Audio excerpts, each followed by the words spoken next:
Olá, seja muito bem-vindo a mais um episódio Flash Score desse pré-jogo que, olha, vale a liderança do Campeonato Brasileiro. Sejam todos muito bem-vindos. Já peço a você o seu like. Mãozinha que tá aqui embaixo, que é sempre importante. Já pega esse conteúdo, joga pra geral, manda pros seus amigos, pra todos os seus amigos que curtem futebol. E, claro, se inscreve no nosso canal também, porque Edu Gerac tá comigo mais uma vez. Edu, e esse jogo que eu terei o prazer de narrar do Nilton Santos nos embalos de sábado à noite. Esse jogo promete ser o jogo da rodada. Vale a liderança e o Botafogo perdeu esse posto na última rodada. Ele não vai querer dar mole dentro de casa. Tudo bem, Edu? Olá, Fábio, tudo bem? Sim, não, você tem total razão. É um jogaço, né, entre o atual líder da competição e o vice-líder, né, o vice-líder jogando em casa. Eu acho que não seria exagero dizer, né, Fábio, que todas as outras torcidas torcem mais para o empate aí nesse jogo, para ninguém disparar muito na liderança da competição. Agora, o Fortaleza que vem com uma campanha impressionante. É verdade que tem conquistado muitos pontos em casa, mas também como visitante tem sido incômodo, né, para suas para os seus respectivos adversários, para as outras equipes. Agora, do lado do Fogão, do lado do Botafogo, é isso, né? Perder em casa para o Fortaleza, lembrando que o Botafogo tem um jogo já a mais que o Fortaleza, vai ser um resultado muito ruim. Então, teremos um jogo muito interessante, né? As duas equipes estão realmente muito bem na competição. Eu tenho muita curiosidade, por exemplo, para ver o que vai acontecer nesse meio campo, né? Porque assim, o time do Vojvoda é um time que tem muita mobilidade, né? E do lado do Botafogo também. Ou seja, vai ser um jogo muito interessante mesmo de acompanhar, Fábio. Dois times que jogam de forma vertical, né? Sempre na direção do gol. Fazem 1-0, querem fazer o 2, o 3. E os números que a gente tem no nosso site, flashscore.com.br, chamam muito a atenção também, Edu. Se a gente olhar retrospecto em casa, Fortaleza é o único time que não perdeu até agora. Ah, mas esse jogo é fora. Tá bom, então o Botafogo como mandante. Ele é o 7º mandante. E não é aquele grande mandante como é o Fortaleza. Como visitante, o Fortaleza é apenas o 5º colocado. Então, assim, vai ser um jogo em que os dois times vão para cima, Edu, porque o empate é bom para os outros. Para eles, talvez não. Porque logo ali atrás já tem Palmeiras e Flamengo. O Flamengo com um jogo a menos. Até o mesmo número de jogos que ele tem no Fortaleza, né?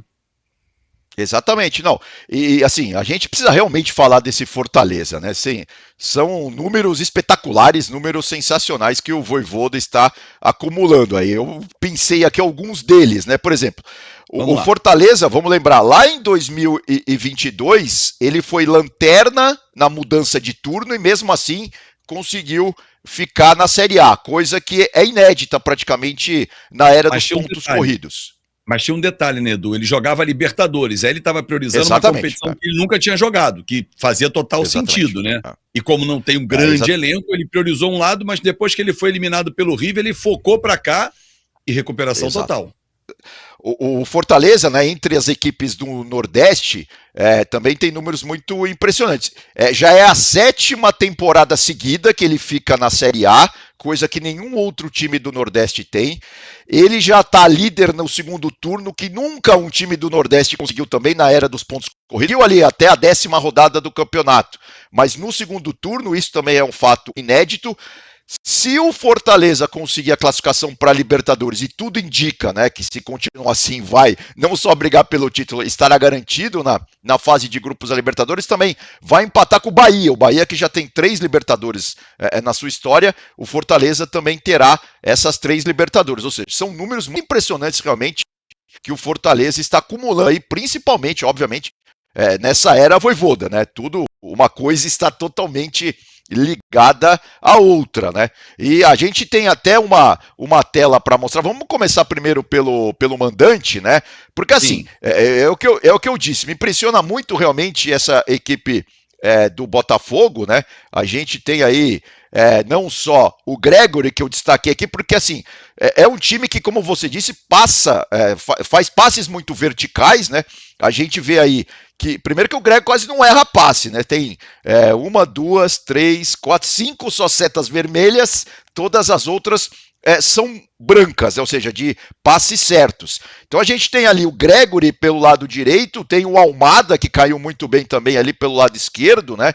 O Marlon e o Matheus Martins, que ficam mais na contenção, mas essa linha, vamos dizer, do meio do Botafogo, né? Lá na frente a gente tem o Luiz Henrique e o Igor, e obviamente além da linha defensiva, essa linha do meio campo do Botafogo tá ajudando demais a municiar os atacantes, a fazer esse Botafogo criar chances ofensivas, a ser contundente contra os seus adversários, né? E a mesma coisa a gente pode falar do lado do Fortaleza, né? Temos aí também um mapa de calor do Sacha contra o Corinthians, na vitória, né, do Fortaleza contra o Corinthians, a mesma coisa, né? O Lucas Sacha, no caso, joga mais pelo lado esquerdo, pelo lado direito mais o Pochettino, né? Tem o Hércules ali no meio deles. Agora, ali na frente temos o Pikachu, que cai mais pelo lado direito, o Lucheiro centralizado e o Breno Lopes, né? Que obviamente que esse time às vezes muda um pouco, mas o Breno Lopes mais pelo lado esquerdo, ou seja, esses, vamos dizer assim, 5 jogadores da frente, vai que o Hércules fica um pouco mais para trás, né? Um pouco mais atrás. Esses outros 5 são de muita mobilidade, o que faz o time do Fortaleza confundir demais a marcação adversária, primeiro, e segundo, como você disse, ser muito contundente, ser muito vertical, né? Jogar muito em direção ao gol. A gente viu isso exatamente nessa partida contra o Corinthians, né, no último final de semana. O Fortaleza, quando teve a chance, fez o gol tal e acabou somando os 3 pontos em casa. Agora é diferente, agora vai jogar fora de casa, mas mesmo assim vai ser um jogo e tanto, né? E como você destacou, o Gregory entrou muito bem nele. É um dos reforços do Botafogo, que não para de se reforçar.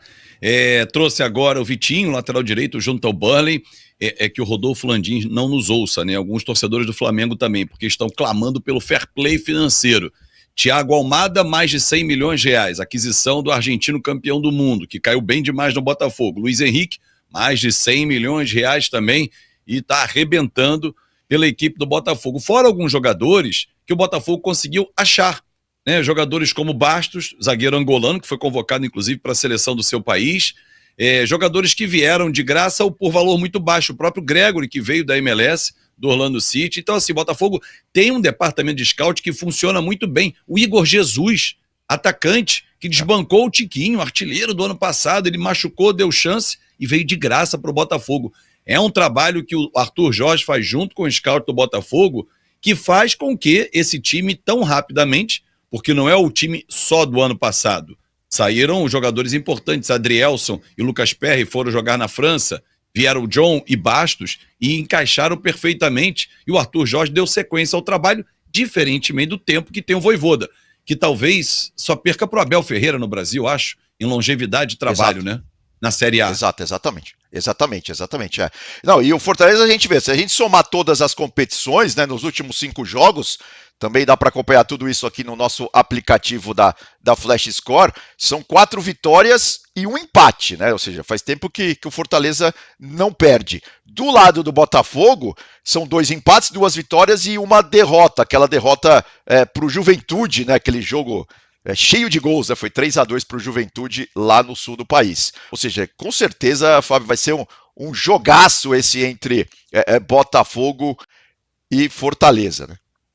Com certeza. E do lado do Fortaleza, algum detalhezinho para a gente fechar, além da ótima campanha dos 10 últimos jogos, dos 30 pontos disputados, conquistou 28, isso aí é algo muito fora da curva no Campeonato Brasileiro, principalmente em se tratando de um time que não é milionário. Fortaleza não é... Ninguém fala de fair play financeiro para o Fortaleza. Exato. Não, tá sendo muito bem administrado o Fortaleza. E uma outra coisa que hoje faz muito a diferença no futebol, na minha opinião, né? A direção do Fortaleza é formada por ex-jogadores, ou seja, é gente do ramo. é gente que sabe montar um time de futebol, mesmo com recursos não tão exuberantes assim, né? Então isso tudo, obviamente, faz a diferença no dia a dia. Eu acho que essa é uma grande lição, né? Um grande ensinamento que outros clubes, vamos dizer assim, médios do futebol brasileiro, né, podem seguir aí. É um exemplo muito importante esse que o Fortaleza deixa aí para o futebol brasileiro. Lembrando assim que, se a gente for pegar os últimos confrontos, né, entre os dois times, no primeiro turno, por exemplo, acabou 1-1. O Botafogo tem se dado bem contra o Fortaleza nos últimos jogos. O ano passado, no segundo turno, também houve um empate, 2-2, e no primeiro turno o Botafogo ganhou em casa 2-0 do Fortaleza. Então vamos ver se agora, jogando em casa, o Botafogo consegue ser superior ao Fortaleza mais uma vez. Com certeza. Edu, grande abraço e até a próxima, hein? Valeu, Fábio. Até mais. Valeu. E a você que nos acompanhou, veio aqui até o final. Quero ler o seu placar aqui. Manda o seu palpite nos nossos comentários. E, claro, se inscreve no nosso canal e siga a gente em todas as redes sociais, Flashscore BR, dando aquela moral e deixando você sempre na cara do gol. Um grande abraço e até a próxima.